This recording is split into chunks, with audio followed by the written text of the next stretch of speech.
l'entreprise, historiquement, a évolué d'une certaine manière et les choses n'ont pas été « j'annule et le remplace ». Hein. C'est-à-dire qu'on va retrouver au sein de l'entreprise des choses qui étaient tout à fait pertinentes il y a 100 ou 150 ans. Hein, je parle du taylorisme que tout le monde connaît. Par exemple, aujourd'hui, il y a des tas d'endroits où le taylorisme existe. D'accord ? Et non seulement il existe, mais en plus, il est extrêmement performant et c'est probablement la meilleure façon de faire pour un certain nombre d'industries dans certains pays, dans certains endroits, etc.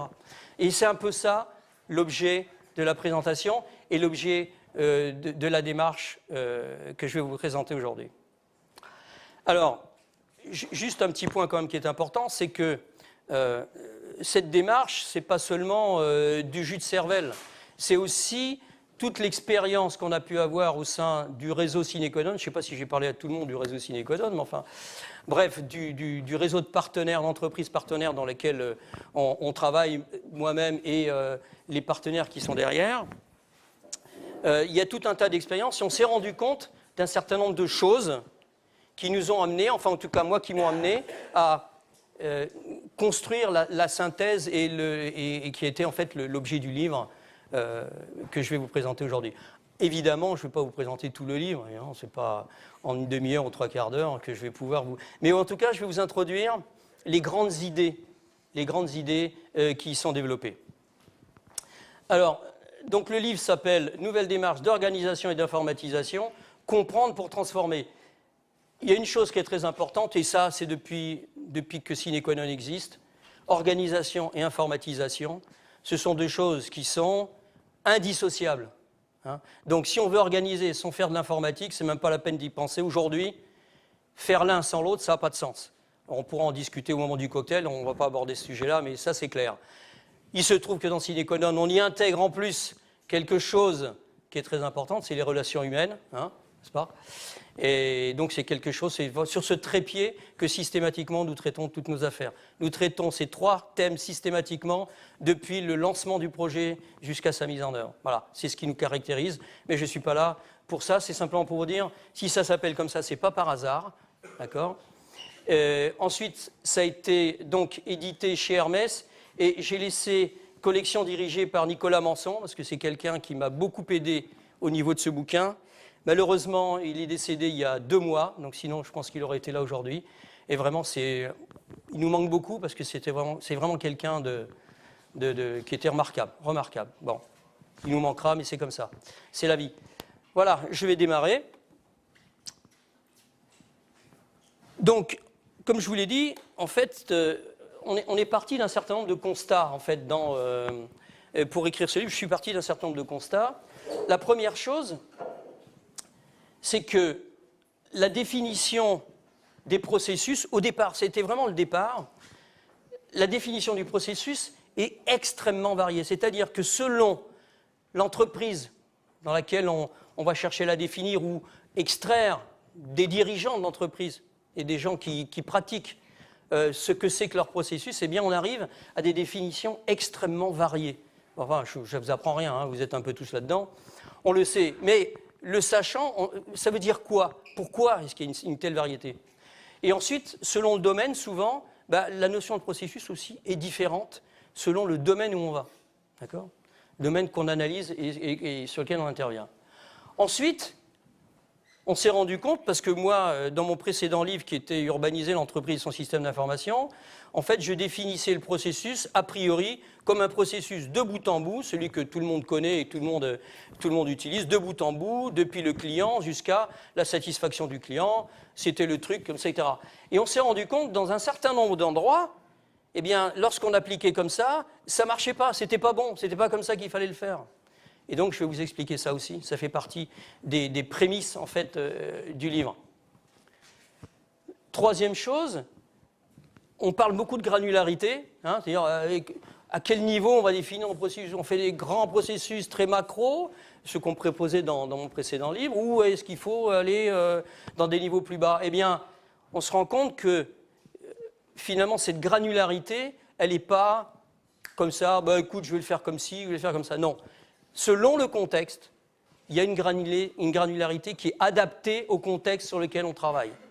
c'est ce qu'on va tâcher de montrer. En tout cas, nous, c'est ce qu'on a vu, ce qu'on a perçu et ce que j'ai essayé de traduire dans ce livre. Et enfin, dernière chose, au sein des organismes, et là, probablement vous l'avez vécu pour ceux qui vivent en entreprise et même pour les consultants, les opérations, c'est-à-dire la manière dont on fait les choses. Hein. Je ne sais pas si vous êtes tous coutumiers de ce terme, les opérations, c'est ce qu'on fait à l'habitude, hein, le travail quotidien. Et puis le pilotage, très souvent, on est à des niveaux différents. C'est-à-dire qu'on va analyser les choses de manière extrêmement fine, et on va demander aux opérationnels d'avoir des choses de bout en bout, on va voir entreprise en travers, et il n'y a personne qui va avoir idée de se dire, mais tiens, mais peut-être qu'il serait intéressant d'intégrer dans notre vision extrêmement découpée quelque chose qui quand même va voir si dans notre transversalité ça marche bien ou pas. Alors, et on rencontre l'inverse aussi. Hein, voilà.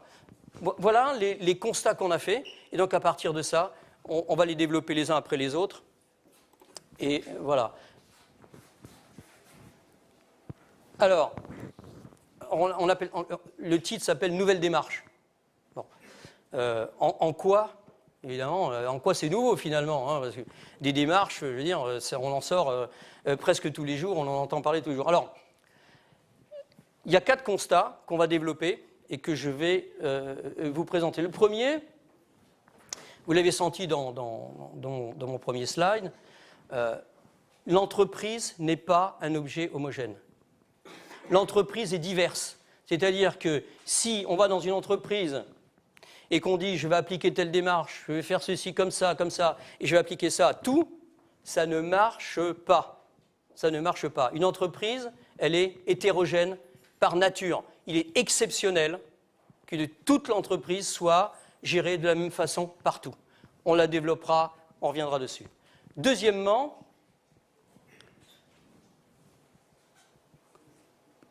quand on a des situations dans l'entreprise, l'entreprise et ses domaines, ce qu'on appelle les domaines, c'est la fabrication, le marketing, l'après-vente, le service client, hein, c'est ce qu'on appelle les domaines, enfin c'est le terme hein, qu'on utilise, eh bien, ils ont des deviers d'efficacité différents.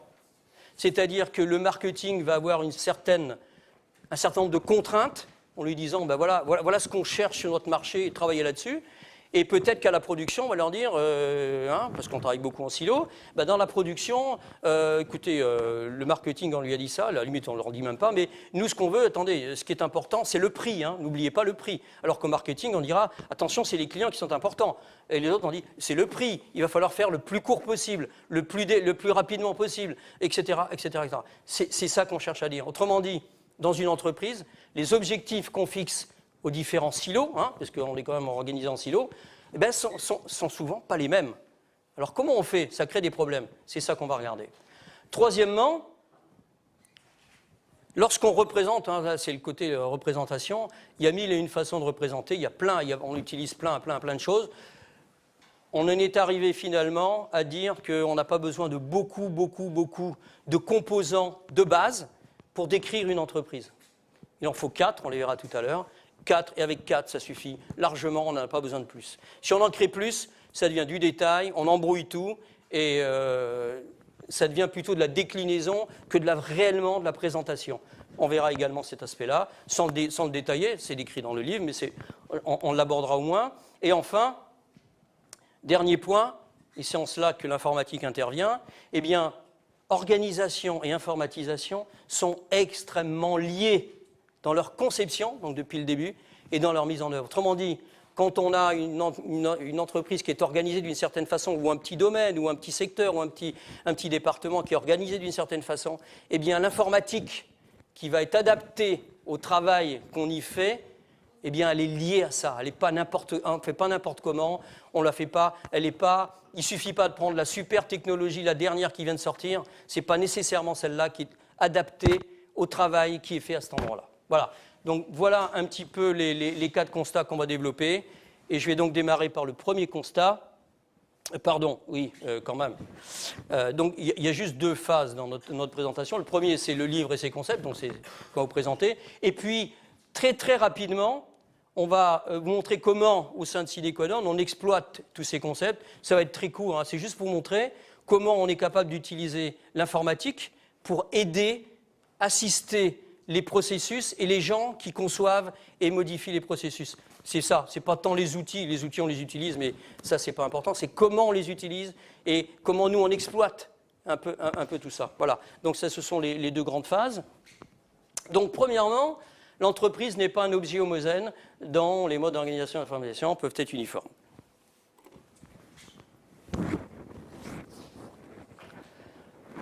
Donc on utilise ce mot, polymorphe, bon. Ça veut dire quoi? Ça veut dire simplement qu'on n'est pas homogène. Hein. Donc, au cours de l'existence, les préoccupations, les objectifs peuvent évoluer différemment. Et c'est là où on voit l'histoire des entreprises. Et l'exemple le plus courant que je donne, qui est vraiment un exemple le plus trivial, celui que j'ai cité tout à l'heure, on peut très bien avoir une entreprise où vous allez avoir une volonté très ferme pour un certain nombre de produits. Par exemple, on cite souvent dans la banque le prêt, hein, le fait de donner les prêts. Là, toutes les banques font beaucoup de pubs là-dessus. Le prêt, c'est depuis le client jusqu'à la fin. Il y a le délai, il y a l'engagement, il y a le machin, etc. Et les autres processus, souvent on n'en parle pas. Dans certaines banques, on les connaît, hein, on en a entendu parler. Effectivement, on les a regardés, mais dans beaucoup d'endroits, on ne les regarde pas. Pourquoi? Parce que très souvent, il se trouve qu'en dehors de ces grands processus qui sont très orientés clients parce qu'il y a de la concurrence, parce que je reste persuadé pour ma part, et c'est là où les préoccupations de l'entreprise sont importantes, si les autres banques n'avaient pas forcé, par exemple, le fait d'avoir des prêts très facilement ou autre, etc., je suis persuadé que les banques n'auraient pas fait spécialement un effort sur leur processus de délivrance d'un prêt. Au fond, ça marchait très bien. Pourquoi se préoccuper spécialement de ça? Il se trouve qu'il y avait de la concurrence, donc on a regardé ces processus. Mais lorsqu'on regarde, par exemple, un back-office, je suis désolé, un back-office, il va travailler sur quoi, lui? Il va être préoccupé par une seule chose, c'est que ça aille le plus vite possible, ça coûte le moins cher, et que, voilà, c'est ça. Et donc là, on ne va pas travailler de bout en bout. On ne va pas travailler de bout en bout. Dans une entreprise industrielle, vous allez avoir peut-être... Pas toujours d'ailleurs, excusez-moi, il faut que je l'arrête. Oui, je suis... Ouais. Voilà. Je l'avais gardé au cas où quelqu'un appelait, donc c'est bon. Dans une entreprise industrielle, très souvent, vous avez un certain nombre de produits qui vont être très orientés clients, mais dans un certain nombre d'autres endroits, comme des sous-ensembles, on va vouloir, au contraire, les produire de la manière la plus productive possible, parce que c'est là-dessus que la concurrence va jouer. On va vouloir que ça coûte le moins possible, que ça se fasse en grande quantité s'il faut, c'est pas grave. Et donc le problème, c'est de se dire, quand ces deux-là se croisent, on a un problème, quoi. On a un problème. On a potentiellement un problème. Comment est-ce qu'on résout cette difficulté? Donc c'est ça. Ensuite, avec le temps, quand vous aviez une certaine façon de faire dans un domaine, avec le temps, ça va changer. Et ce qui est significatif dans les entreprises qu'on rencontre aujourd'hui, c'est que la manière dont on dirige un département ou une direction va évoluer en fonction des objectifs de la direction et des gens qui sont dans la direction. Donc lui, le directeur, je sais pas, de la production, va se préoccuper de sa production et va la faire évoluer en fonction de ses intérêts à lui et de ce qui est le mieux pour l'entreprise vis-à-vis de ce qu'il fait. Mais en même temps, le marketing fait pareil, en même temps, le service client fait pareil, en même temps, le commercial fait pareil, en même temps, la direction financière fait pareil.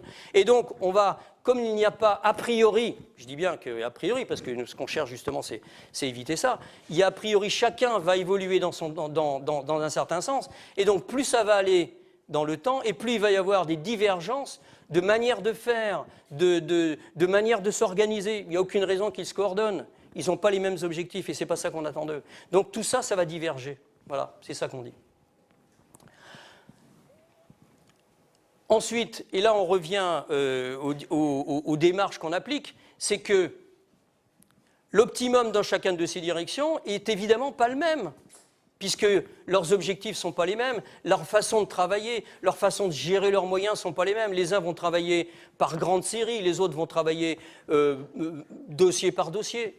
Chacun va faire au mieux de ses intérêts et de ce qu'on attend de lui. Et donc, on ne peut pas utiliser les mêmes leviers.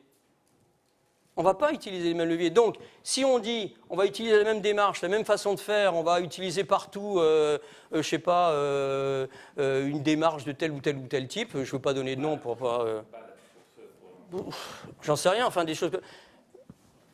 Non, non, parce qu'il y a des endroits où ça va être pertinent, il y a des endroits où ça n'aura aucun sens. Et ça va même à l'opposé de l'efficacité des endroits où on veut le mettre en place. Donc, ça ne va pas. Enfin... ce que vont faire les responsables de chacun des domaines, eh bien évidemment, c'est eux de se dire, moi, je vais évoluer ma façon de travailler, pour avoir le maximum d'efficacité, d'autant plus que très souvent, c'est lié à la rémunération du dirigeant. Donc lui, tout le reste, c'est du blabla. Hein, ce qui l'intéresse, c'est dire, moi, on m'a demandé de traiter tant de commandes, je traite tant de commandes, même j'en traite plus, donc j'aurai un super bonus, et puis le reste, basta. Et si d'autres lui disent, bah oui, mais enfin, il y a les clients quand même, ah oui, attendez, moi, j'en sais rien, moi, c'est ça mon objectif, je ne vais pas plus loin. Voilà. Donc, ce que j'essaye de dire là, c'est que les entreprises, et chacun de leurs domaines, vont adopter pour leurs propres besoins ce qu'on va appeler des stades d'évolution différents. Alors on pourrait dire des stades, ouais mais enfin il y en a... Eh bien finalement il n'y en a pas tant que ça qui sont suffisamment stables et cohérents entre eux. L'idée qui est dans le livre, c'est de dire en fait les entreprises, en fait en gros, ça ne veut pas dire qu'il n'y a pas des petites variations, mais en gros, il y a 4 stades et l'échelle des stades est la suivante. Selon la préoccupation qu'on a, si on a une préoccupation de productivité, on veut que ce soit rapide, que ça ne coûte pas cher, on est dans le premier stade. C'est vraiment le premier stade d'évolution de l'entreprise, on est là-dedans. Deuxième stade, on se dit quand même, on va quand même essayer de faire un peu de polyvalence, c'est bien gentil de faire de la... mais on va faire un peu de polyvalence, et en plus, on va essayer de mutualiser un certain nombre de choses pour que ça coûte moins cher, pour faire en sorte que quand certaines ressources ne sont pas utilisées, qu'on puisse les utiliser à autre chose et non pas se dire ils font ça et ils font que ça. Et donc là, typiquement, dans le deuxième stade qui fait de l'optimisation, c'est typiquement le cas où on travaille en silo. C'est le seul objectif qu'on a, mutualiser pour faire de la polyvalence.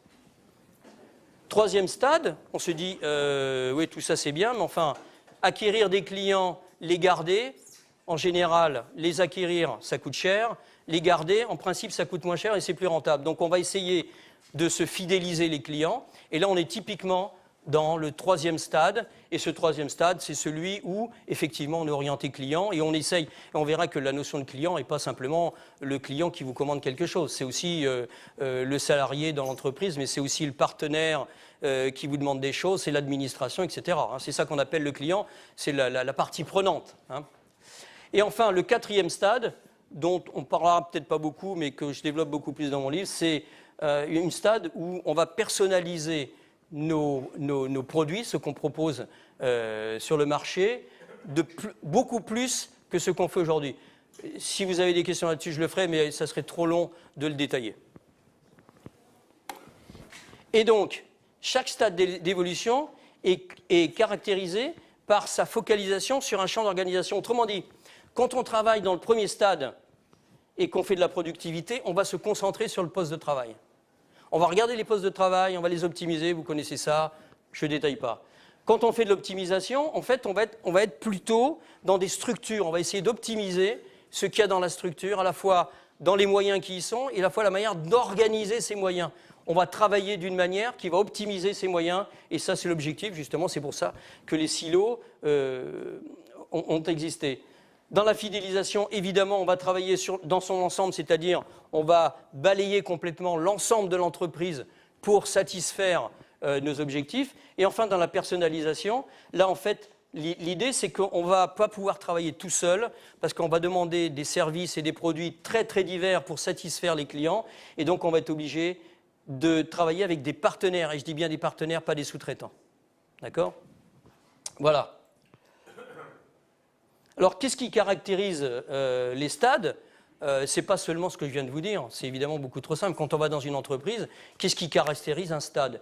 Eh bien, c'est quelles sont vos préoccupations? Alors évidemment, si on nous dit, nous, ce qu'on veut, c'est de la productivité, bon, pas de problème, on est en premier stade, terminé. Mais il faut aller un petit peu plus loin souvent. On regarde la manière dont l'organisation structurelle, c'est-à-dire la manière dont on est décomposé. Est-ce qu'on est matriciel? Est-ce qu'on est en râteau? Est-ce qu'on a des structures un peu plus compliquées? Et ça va déterminer, ou en tout cas, ça va orienter vers, en disant, vous êtes plutôt dans tel stade ou tel stade.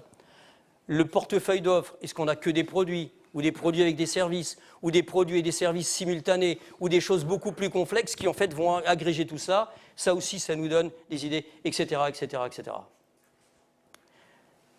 Mais ce qui est important, et ça c'est vraiment une chose importante dans le livre, c'est de dire que ce n'est pas parce qu'on est au 4e stade ou au 3e stade qu'on est plus efficace que le 2e ou le 1er. Vous avez bien compris ce que j'ai dit. C'est-à-dire qu'en fait, on est efficace dans chacun. Le problème, c'est de savoir quel est le bon stade pour moi dans ce domaine ou dans mon entreprise. Je le choisis et je travaille dans ce stade. Donc, les stades définissent simplement des niveaux qui vont déterminer ensuite tout un tas d'autres choses qu'on va pouvoir faire. Mais ça n'est pas une hiérarchie d'efficacité. Du tout, du tout. Ça, c'est très important. Donc, c'est ce que je viens de vous dire. Il y a des entreprises qui, dans chacune des activités, qui travaillent très bien dans le premier stade, le 2e, le 3e ou le 4e. Et ça n'empêche pas qu'on peut être extrêmement rentable dans l'un ou dans l'autre. Alors, ce qu'on dit, c'est que l'optimum, il est atteint pour le stade que l'entreprise a choisi ou qu'on va choisir pour elle. Vous voyez tout de suite là l'idée de dire, une fois qu'on a le stade, on se pose la question, compte tenu de vos objectifs, est-ce que vous êtes dans le bon stade compte tenu de ce que vous voulez faire? C'est un peu ça l'objectif tout de même, d'organiser. Mais en même temps, si on choisit un stade qui est inapproprié au travail qu'on veut faire, c'est pire que de ne pas changer. Si vous avez une entreprise qui va être extrêmement productive et qui dit oui, mais moi je veux quand même, ça se fait beaucoup maintenant, on va s'orienter client, etc. Mais ça peut être catastrophique. Catastrophique quand on met en place une organisation qui va être orientée client et qui risque de tout foutre par terre si on ne fait pas attention justement à, mais attention, c'est quoi vos objectifs? C'est quoi vos préoccupations? C'est quoi qu'est-ce que vous cherchez exactement à faire? Alors, tout cela pour dire, et ça c'est une des grandes conclusions donc, du livre, c'est de dire qu'en fait, quand on a, alors ce ne sont pas les seuls évidemment, quand on a des problèmes dans l'entreprise, c'est très souvent parce qu'il y a des gaps de stade au sein de l'entreprise et des gaps de stade dont on n'a pas conscience, qu'on ne traite pas et donc qui vont poser problème. Je prends un exemple tout simple, on est orienté client, je fabrique des machines à la commande, voilà. Je fabrique des machines à la commande, donc je suis très orienté client, le client me dit je fais ça, très bien, on arrive à la production. Et la production, ouais mais attendez, moi 90% de mes pièces, c'est des pièces standards, je les fais d'une certaine manière extrêmement productive, je les fais ici, sinon si je ne les fais pas ici, je suis foutu, je suis mort. Donc eux ils vont travailler en série sur des stocks, tac, tac, tac, tac, et il y a juste les toutes dernières étapes de production qui vont être de l'assemblage pour le client. Mais il est certain que si vous changez ça en disant, écoutez, non, on va produire les choses uniquement pour ce client, etc., ça va être la catastrophe. Parce que le client va être content, mais vous, votre compte d'exploitation, il est comme ça, c'est foutu d'avance. Donc, il faut savoir se dire, non, on ne peut pas changer. Il y a donc un gap de stade. Ok, je le sais, donc il faut, un, que j'en sois conscient, et deux, me dire comment je vais faire pour justement résoudre ça. Alors, il y a plein de solutions, mais d'en avoir conscience, ça permet au moins d'imaginer des solutions et de se poser les bonnes questions. Parce que c'est ça, en fait, finalement, la question. Quand on organise, c'est de se poser les bonnes questions. Donc, les gaps, c'est les pratiques de pilotage qui ne sont pas adaptées, c'est ce que je vous disais tout à l'heure. Des gaps, quoi, les gaps dont je viens de vous parler. Donc, ce qui est important, et c'est comme ça normalement qu'on doit démarrer toute mission, c'est de se dire, avant quoi qu'on fasse, au sein d'un organisme, il faut définir le stade de référence, c'est-à-dire celui qui est l'objectif général de l'entreprise, mais également quel est le stade de chacun des domaines sur lesquels on veut porter notre analyse pour justement voir s'il n'y a pas justement l'existence de gap ou d'inadéquation du pilotage ou des opérations d'un des domaines par rapport à l'objectif que s'est fixé l'entreprise et le domaine. Et ça, c'est les premières choses qu'on doit faire. Voilà, ça c'est pour les stades. La deuxième chose, c'est que selon le stade, la situation dans laquelle on est, les leviers qu'on va utiliser pour résoudre nos préoccupations ne sont pas les mêmes. Alors on revient dans notre échelle des stades, donc les entreprises de ces domaines, on l'a dit, on les a positionnés, voilà, ils sont là, ils sont soit dans le premier, le deuxième, le troisième, le quatrième, et puis souvent il y a un mixte un peu de tout ça. Vous verrez dans le livre, il y a des exemples, des cas qu'on a traités, qui sont traités dedans, évidemment que je ne peux pas reprendre là, voilà. Et il se trouve que lorsqu'on cherche de la productivité, qu'est-ce qu'on va faire? On va faire de l'industrialisation, de l'automatisation. Autrement dit, ça fait partie de ces fameuses images de processus. Vous savez qu'on dit, oh là, les processus, c'est hyper systématique, on définit les trucs, il ne faut pas en bouger. Ben oui, mais quand on cherche de la productivité, je suis désolé, mais il ne faut pas trop réfléchir, quoi. Moi, j'ai vu des usines où les gens fabriquaient clac, clac, pouf, clac, clac, pouf. Aujourd'hui, il n'y a pas 20 ans ou 60 ans. Aujourd'hui, dans les back-office des banques, on dit les back-office, les banques sont orientés clients. Bah oui, mais les back-office, je suis désolé, c'est à la productivité. On fait tout ce qu'il faut, on automatise tout ce qu'on fait pour aller le plus vite, le plus vite, le plus vite, le plus vite. Les centres clients, moi j'en ai vu pas mal chez pas mal d'entreprises. Bon, qu'est-ce qu'on dit, sauf si on est évidemment dans de la commercialisation, qui est une évolution, mais sinon, qu'est-ce qu'on dit? Vous devez répondre aux clients dans les 10, 20, 30 secondes, ça dépend des endroits, etc. C'est de la productivité. C'est quoi votre problème? Tac, tac, tac, je réponds, clac, je raccroche, bravo les gars, vous avez fait, je ne sais plus quel est le ratio, 30 appels par minute ou par heure, ou je ne sais plus combien, enfin. Bref, c'est des ratios comme ça, c'est pas des ratios. Est-ce que le client est satisfait? On va le regarder derrière, certes. Mais au fond, au début, on dit aux gens, c'est 30 secondes, pas plus de 30, si vous mettez plus de 30 secondes, attends le gars, là, tu discutes, là, c'est quand même ça la réalité. Bon. Dans l'optimisation, ce qu'on va chercher, quand on veut optimiser l'usage de ces ressources, qu'est-ce qu'on va faire? De la polyvalence et de la mutualisation. On va prendre soit des individus, soit des groupes d'individus qui savent faire des choses. Et on va essayer de leur faire des choses les plus diverses possibles pour pouvoir justement optimiser l'usage qu'on va faire de ces compétences. C'est ça qu'on va chercher. Donc on va chercher la polyvalence, la mutualisation. Et aujourd'hui encore, vous avez beaucoup d'entreprises, quand vous les entendez, vous cherchez quoi? Nous, on cherche à mutualiser. Moi, quand j'entends ça, je me dis, alors que normalement, on dit aujourd'hui, tout le monde est dans les processus. Non, on cherche à mutualiser, à faire de la polyvalence aujourd'hui. Pas il y a 20 ans ou 50 ans, aujourd'hui. Et vous en avez sûrement déjà rencontré chez vous. La fidélisation, qu'est-ce qu'on fait? On formalise et on tient des engagements. En gros, on va dire au client, je m'engage là-dessus, je fais ça. Alors, aux clients internes et externes, bien sûr. Et donc, on va tout faire pour respecter ces engagements, et quand ils sont vis-à-vis de la partie prenante qui nous a fait la commande, c'est des engagements vis-à-vis d'eux, et donc évidemment, là on travaille sur de la transversalité. Enfin, dans la personnalisation, là on va travailler sur des partenariats industriels, on va essayer de trouver les bons partenaires qui vont pouvoir s'intégrer à notre propre savoir-faire pour pouvoir proposer aux clients un ensemble de choses qui vont résoudre un certain nombre de ces préoccupations que je ne peux pas, moi, résoudre tout seul. Donc on va travailler beaucoup sur les partenariats industriels, et ça aussi, c'est développé dans le livre.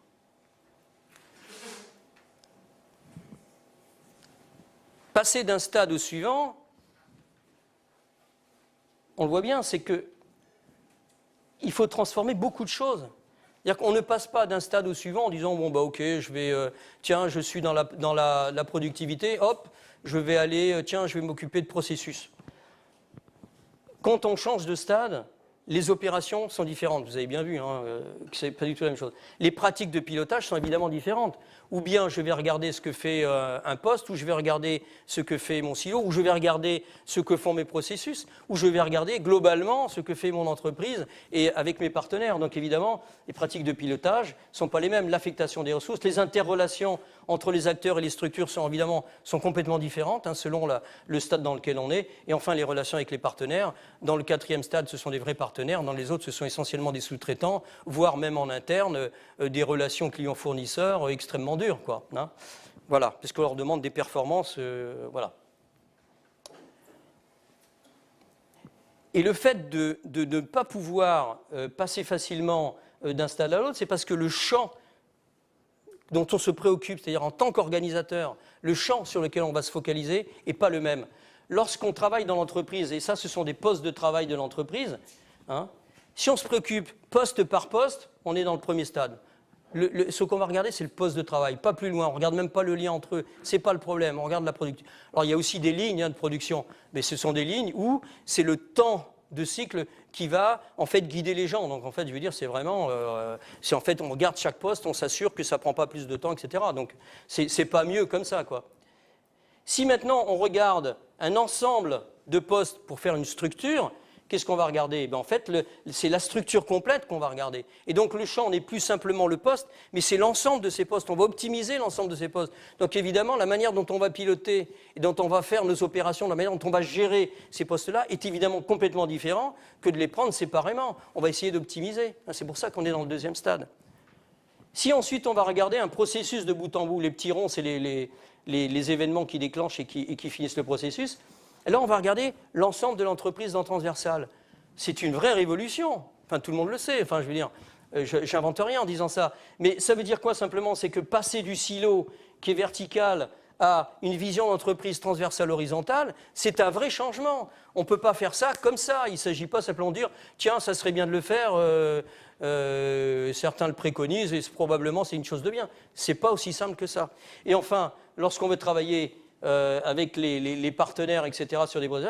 Et là, il faut regarder le champ, c'est l'ensemble du groupement que forme l'entreprise avec ses différents partenaires. C'est cet ensemble-là qu'on analyse, et ça ne se fait pas n'importe comment. Si les stades précédents ne sont pas bons, si on n'est pas déjà bon sur ces processus, vouloir développer des processus avec des partenaires, c'est même pas la peine d'y penser. De la même façon, si on n'a pas des silos, c'est vrai, hein, si on n'a pas des silos bien organisés, vouloir passer à un travail en processus, c'est galère. C'est galère. Hein. Donc il faut passer d'un stade à l'autre, il faut savoir dans quel stade on est, quel est le stade qu'on vise, savoir, un, si c'est réaliste, et deux, comment on fait pour passer sur le stade suivant. C'est pour ça que les stades sont importants. Donc il est difficile, voire dangereux, de sauter de stade. Et vous verrez, on a des cas qu'on traite où on ne s'était pas rendu compte, en fait, parce qu'à l'époque, on n'avait pas cette notion-là. On voulait faire passer certaines entreprises dans le stade 3, alors qu'ils étaient dans le stade quasiment 1, quoi. Donc techniquement, c'était pas idiot. On s'est dit, bon, finalement, c'est pas compliqué. Il suffit de dire, bon, quels sont vos produits, on regarde les process, on les décrit, tac, tac, tac, tac, tac.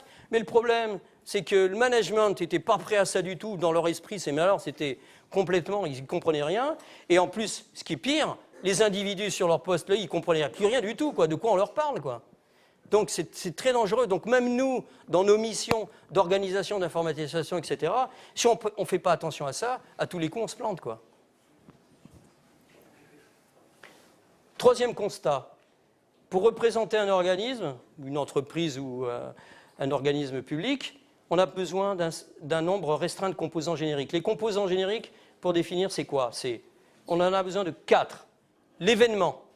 L'événement, c'est celui qui va initialiser tout travail, un événement, ou qui va enchaîner les travaux.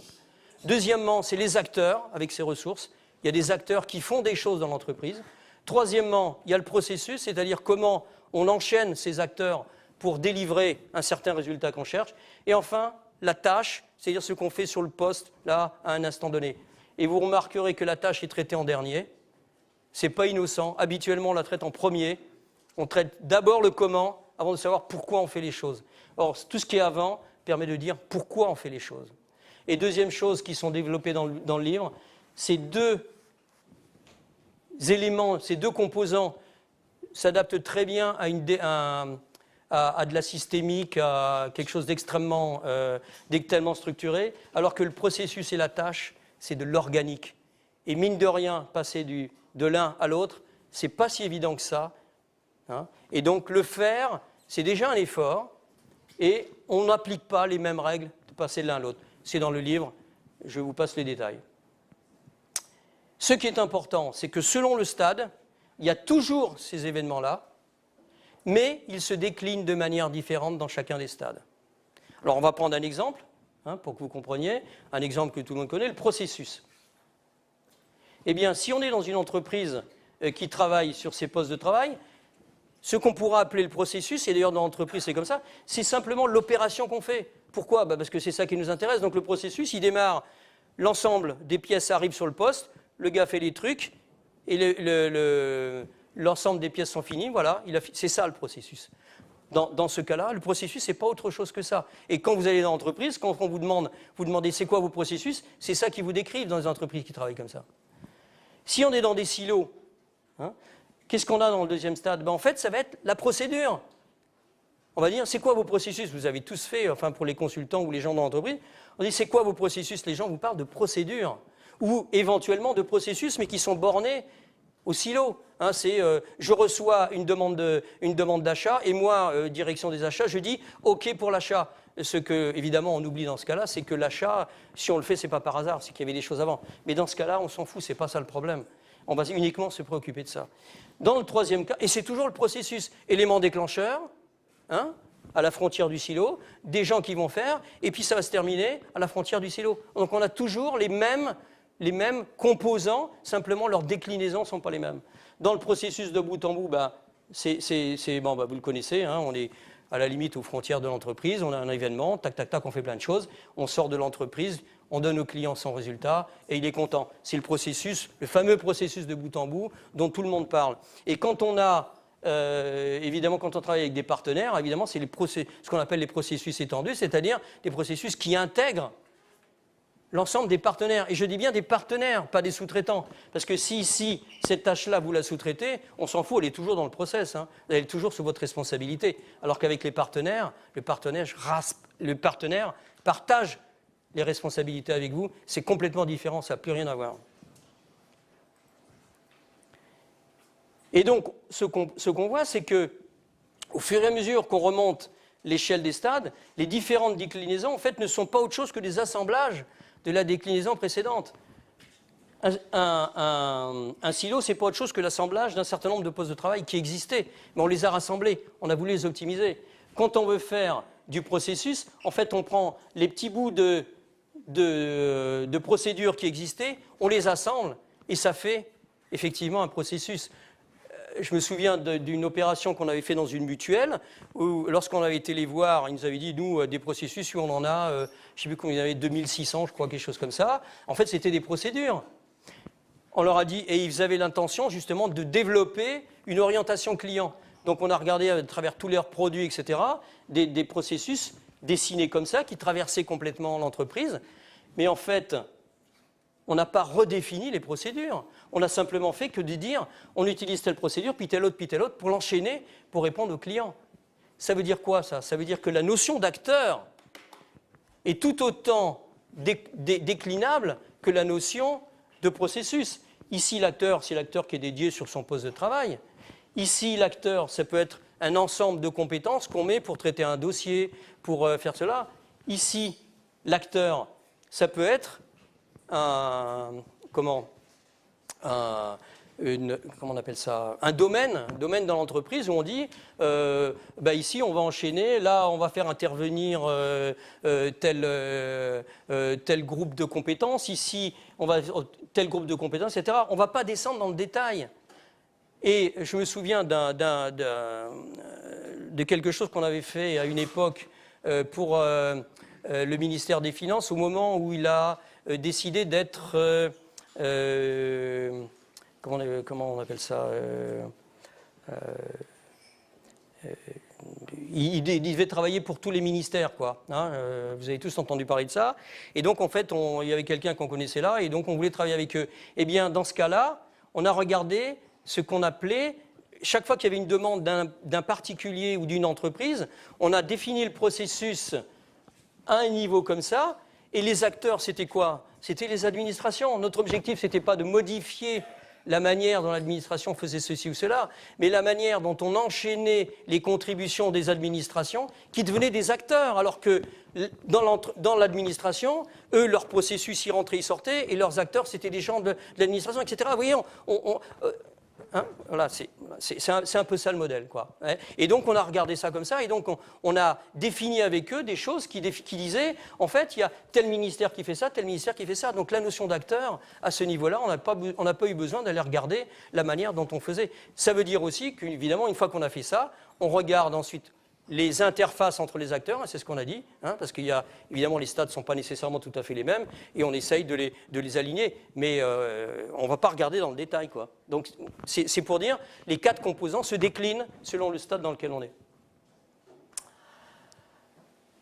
Oui, alors, donc conclusion, puisqu'on veut organiser.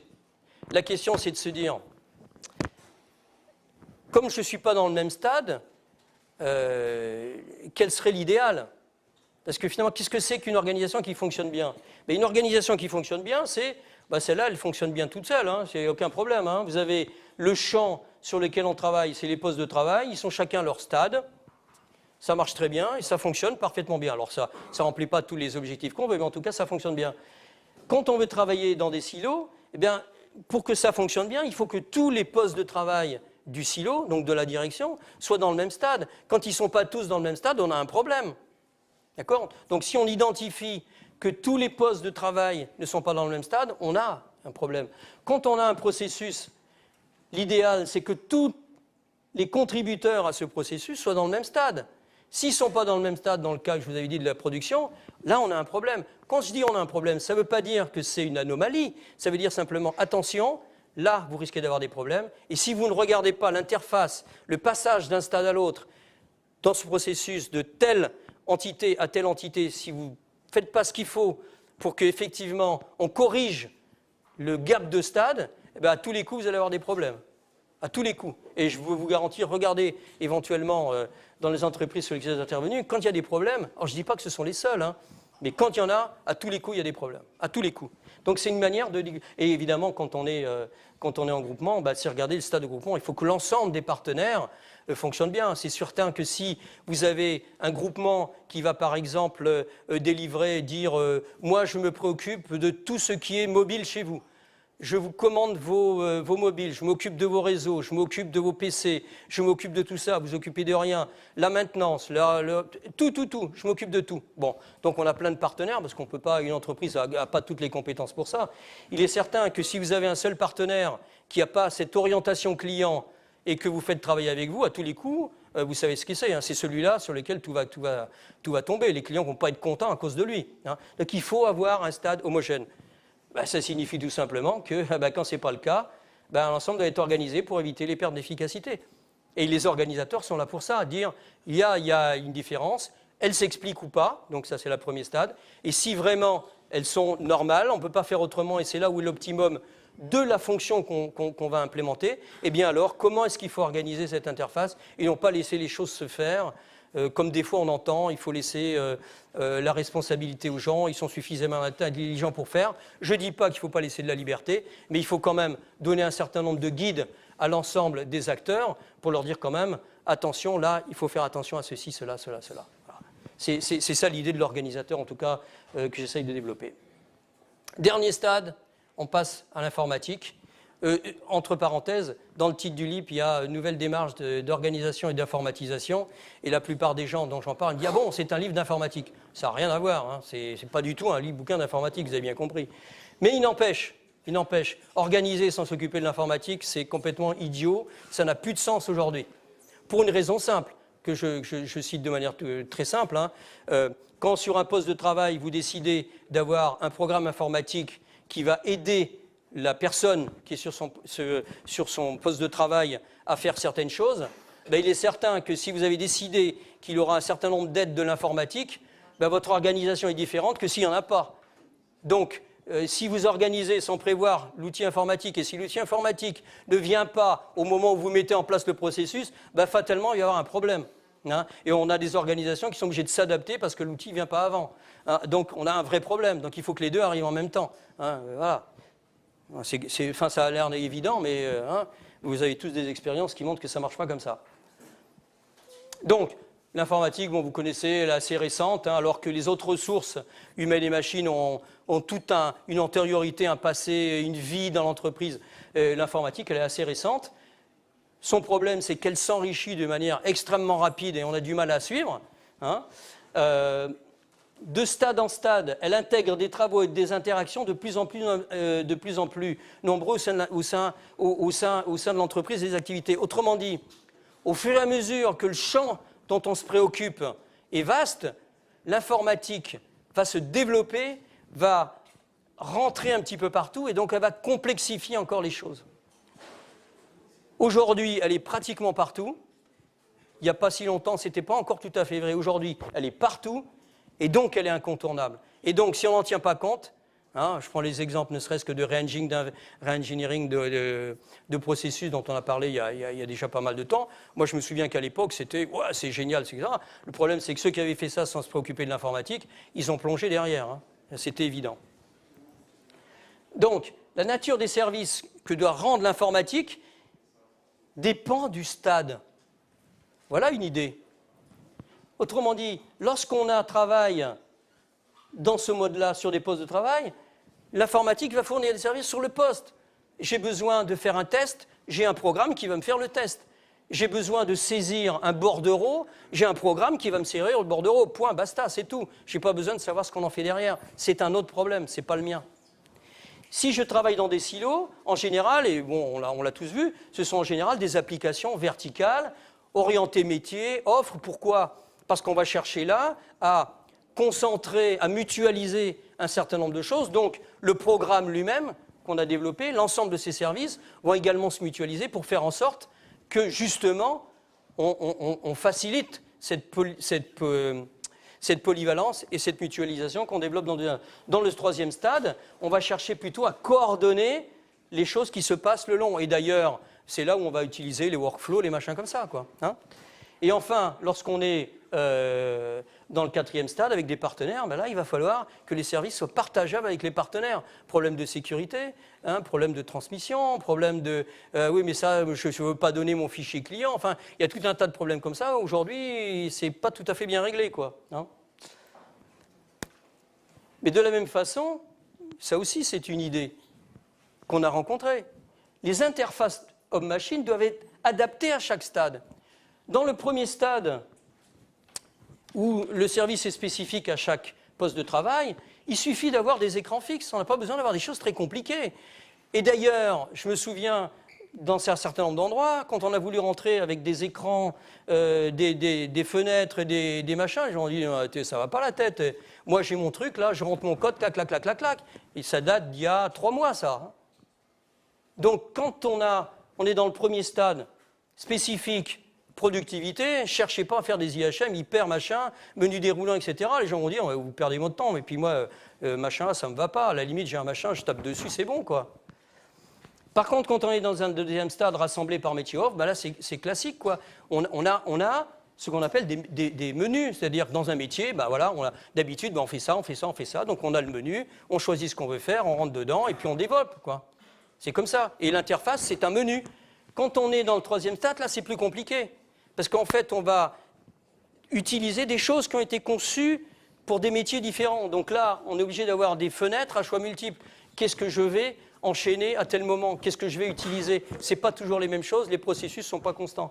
Et enfin, dans les mêmes choses, ben, c'est exactement la même chose, sauf qu'on est dans des zones partenaires qui, elles, vont reprendre les possibilités qu'on avait dans le troisième stade pour chacun des partenaires. Et donc, ça signifie que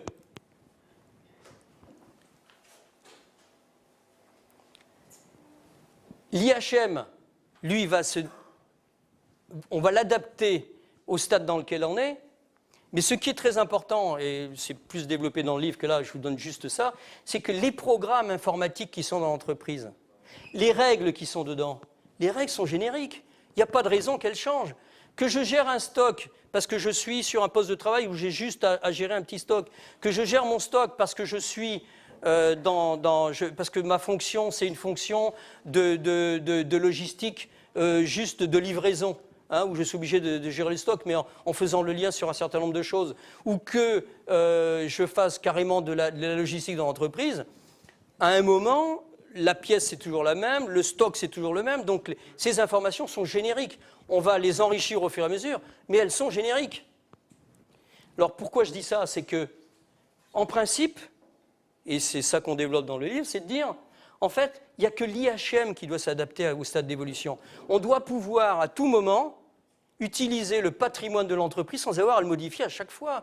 Chaque fois qu'on va développer une nouvelle application, et hop, et on reprend. Et là, on reprend la facturation parce qu'elle ne va pas bien. Moi, je ne dis pas la facturation parce que des fois, c'est un peu compliqué. Mais tout un tas de choses, on les refait parce que, avec la nouvelle IHM, on intègre cela. Donc, il faut reprendre. Ça, c'est une erreur. Il faut reprendre l'existant. Donc on doit pouvoir, avec l'IHM, discuter et dialoguer avec tous les services qui sont accessibles à un stade donné. On a besoin des services, ils sont là disponibles, il n'y a pas de raison de les développer. On développe un IHM qui va nous permettre d'y accéder en fonction du stade, mais on n'a pas besoin de redévelopper les applications. Alors par contre, effectivement, il faut que ce soit développé et structuré en services, parce qu'il faut qu'on puisse effectivement découper les différents services dont on a besoin pour pouvoir les utiliser selon les besoins de tel ou tel stade.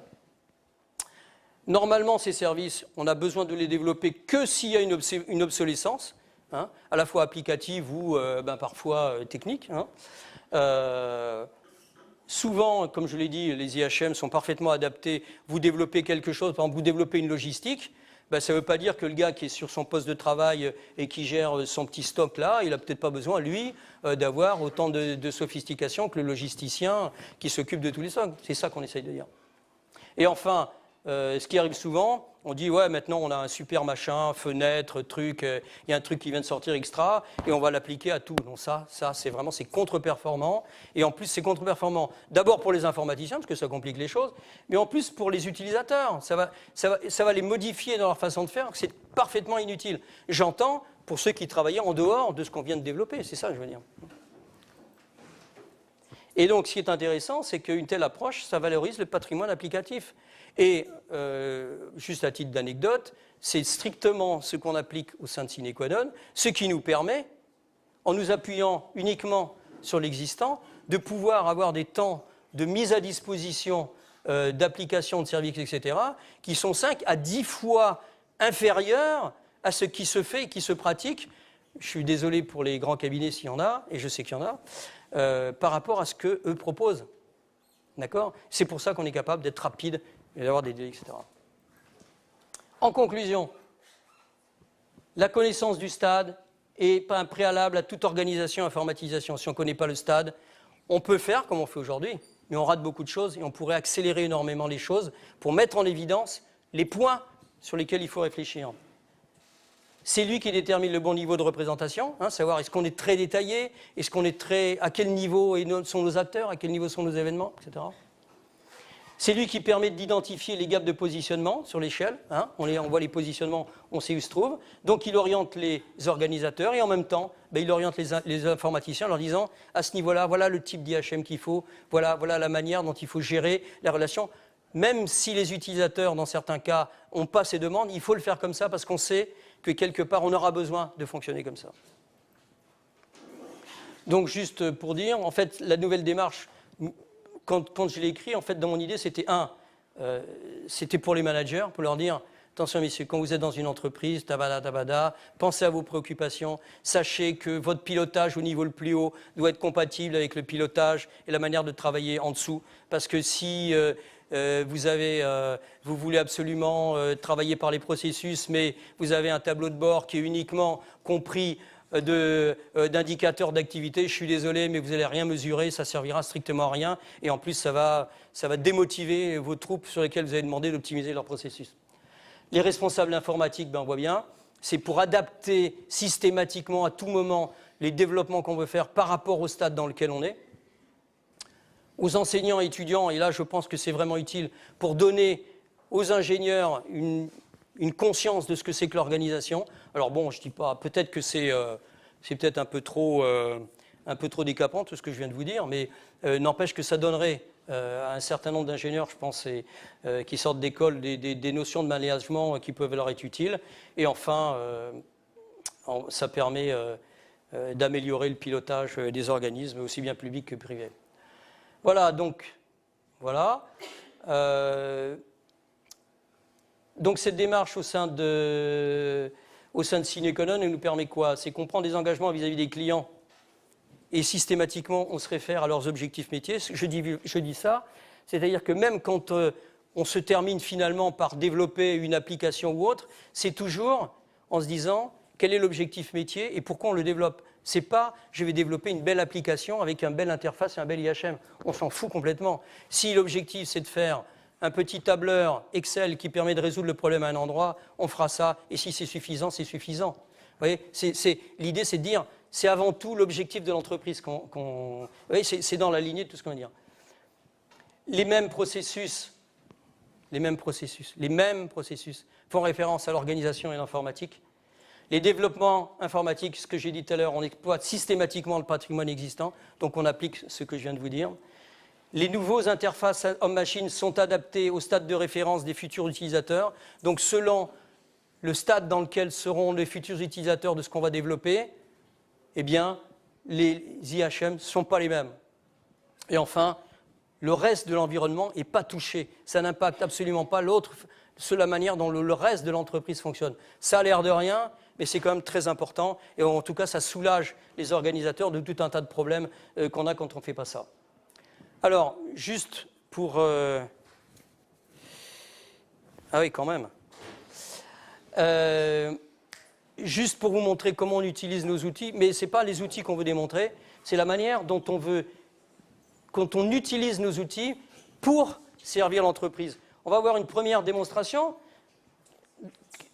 qui va démontrer la manière dont on agit quand le processus existe déjà. Quand ils existent, et on va analyser l'efficacité par rapport aux résultats qu'on obtient sur le processus. Et c'est à partir de ces résultats qu'on va revenir vers le processus pour modifier. C'est ce qu'on appelle la vision 360. C'est un outil qu'on a chez nous, un outil en général, hein, ce n'est pas qu'un outil informatique. La deuxième démo, c'est les processus sont nouveaux ou doivent être revus, et l'efficace va être analysé cette fois par rapport aux dispositifs qui aboutissent au résultat. Donc on va regarder les positifs. Donc là, on va modéliser, on va analyser leur exécution, éventuellement les automatiser s'il faut ou si c'est nécessaire ou utile. Et à ce moment-là, on va améliorer les choses comme ça. Et ça, c'est ce qu'on appelle chez nous l'outil Gizmo. C'est un outil, mais en même temps, il y a une démarche qui est autour. Et enfin, dernière chose, on va obtenir des informations de tous les processus de l'entreprise qu'on aura récoltés là, et on va les analyser, les comparer, les corréler, pour faire en sorte qu'on va mettre en évidence les endroits où ça ne va pas, les corrélations qui nous montrent que dans telle situation ça ne va pas, pourquoi ça ne va pas, et comment on peut les améliorer. Et ça, c'est ce qu'on appelle chez nous Rocketer.com. Voilà, donc on va vous faire ces démonstrations. Ça va être assez rapide et après on passera. Je suis désolé, j'ai été un petit peu long, mais voilà, c'est l'enthousiasme probablement. Voilà.